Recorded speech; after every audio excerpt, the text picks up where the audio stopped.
mstari wa 12, hapo ndipo tuko. Maandiko yanasema hivi: na kwa sababu ya kuongezeka kwa maasi, upendo wa wengi utapungua.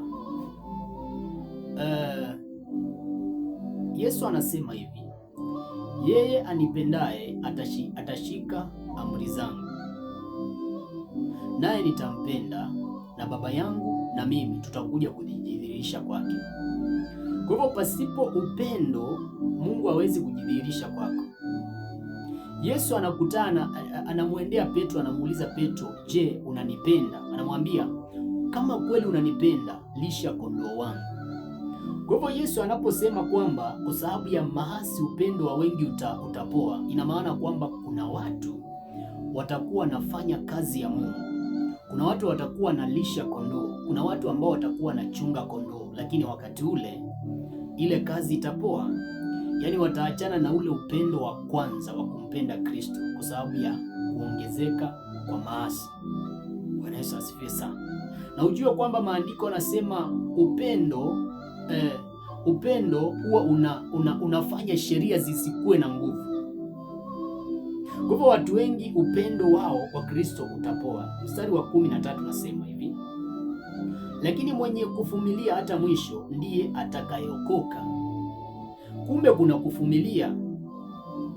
Yaani si eti kwamba wokovu kwa sababu Yesu amekufa kwa ajili yetu, kwa sababu kuna damu ambayo tuko nayo ya Yesu Kristo ambayo inatukomboa. Lazima uwe na uvumilivu, uwe na uwezo wa kuvumilia majaribu, kuvumilia mateso ambayo yatatokea hapa, kwa sababu sisi ni wapitaji.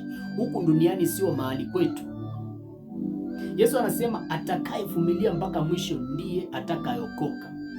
Kumbe wokovu utatokea kwa yule ambaye atakuwa mvumilivu. Ndio maana ukisoma maandiko yako vizuri, Biblia inasema ya kwamba kutoka wakati wa Yohana Mbatizaji hata sasa ufalme wa Mungu upatikana kwa nguvu, nao wenye nguvu ndio wanauteka.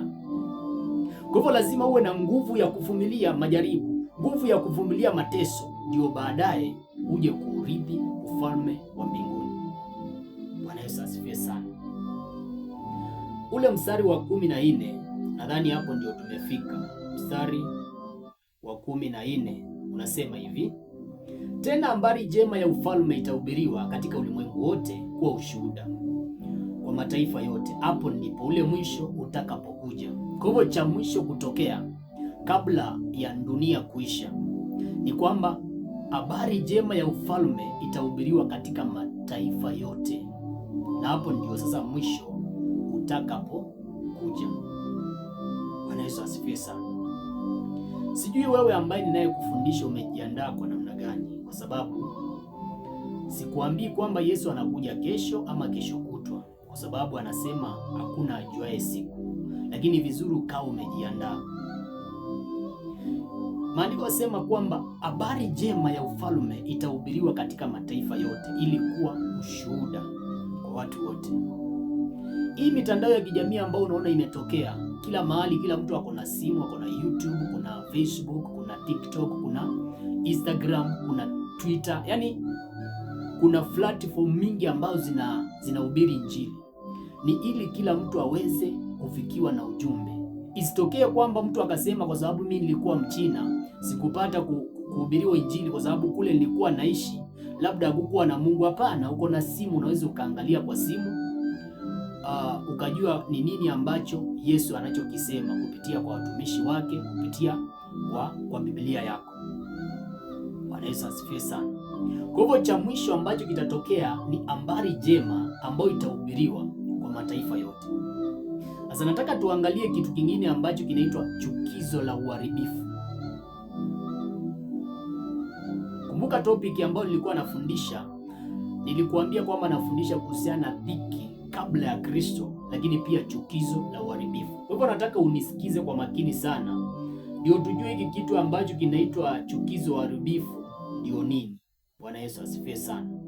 Ule mstari wa 15, mstari wa 15 nasema hivi: basi hapo mtakapoliona chukizo la uharibifu lile lililonenwa na nabii Danieli limesimama katika patakatifu, asomaye na afahamu. Tunapoongelea kuhusiana chukizo la uharibifu, jambo la kwanza, ukitaka kuelewa chukizo la uharibifu, lazima tuvunje hawa maneno katika sehemu zote tofauti. Ile neno chukizo ina maana kuna mtu amechukia, lakini pia uharibifu inamaanisha kwamba kuna vitu ambavyo vitaanza kuharibika. Sasa tunapounganisha haya maneno mawili ni kwamba Mungu atachukia kwa sababu kuna ibada ambayo itakuwa imesimamishwa patakatifu, na ile ibada itakuwa ni ya kuabudu sanamu. Itakuwa ni ibada ambayo sio Mungu anaabudiwa, lakini yule atakuwa anaabudiwa kule ni Mungu anaitwa Tamusi, katika sura ya kwamba ni Yesu anaabudiwa. Sasa hii unajua, kuna madhehebu, kuna makanisa ambayo kuna sanamu za Yesu, sanamu za Mariamu ambao zinaabudiwa kule.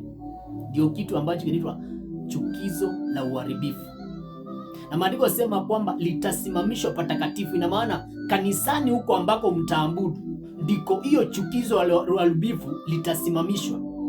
Kuna watu labda wataniambia kwamba mbona kuna kanisa ambazo hakuna sanamu za Yesu, sanamu za Mariamu? Kama hakuna sanamu za Mariamu na Yesu, ujue kwamba kuna zingine hizo ambazo wanaweza za kiroho, wanauza mafuta, wanauza maji, vitambaa. Hizo ni sanamu, kwa sababu unalazimishwa kuamini kitu ambacho sio chenyewe. Unalazimishwa kuamini vitu ambazo sio zenyewe. Bwana Yesu asifiwe sana. Anasema wakati utakapoona chukizo la uharibifu limesimamishwa hapo patakatifu kanisani na hii chukizo la uharibifu tayari limesimama kanisani.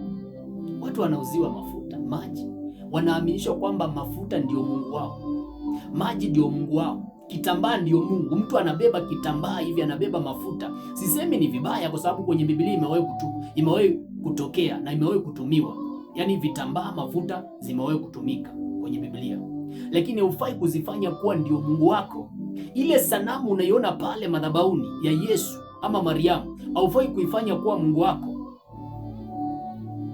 Bwana Yesu asifiwe sana. Ndio vitu ambavyo tunaziita chukizo la uharibifu. Ukisoma kwenye kitabu cha Ezekieli mlango wa 8, utaona kuna Mungu alikuwa anaitwa Tamusi, alikuwa anaabudiwa, sanamu ya Tamusi ambayo ilikuwa inaabudiwa. Tamusi alikuwa ni mtoto alizaliwa na Nimrod na Semiramis mke wake. Yule mtoto alizaliwa tarehe 12, alizaliwa tarehe 24 tukiamkia tarehe 25 mwezi wa 12. Sasa leo hii watu wanasherehekea Krismasi.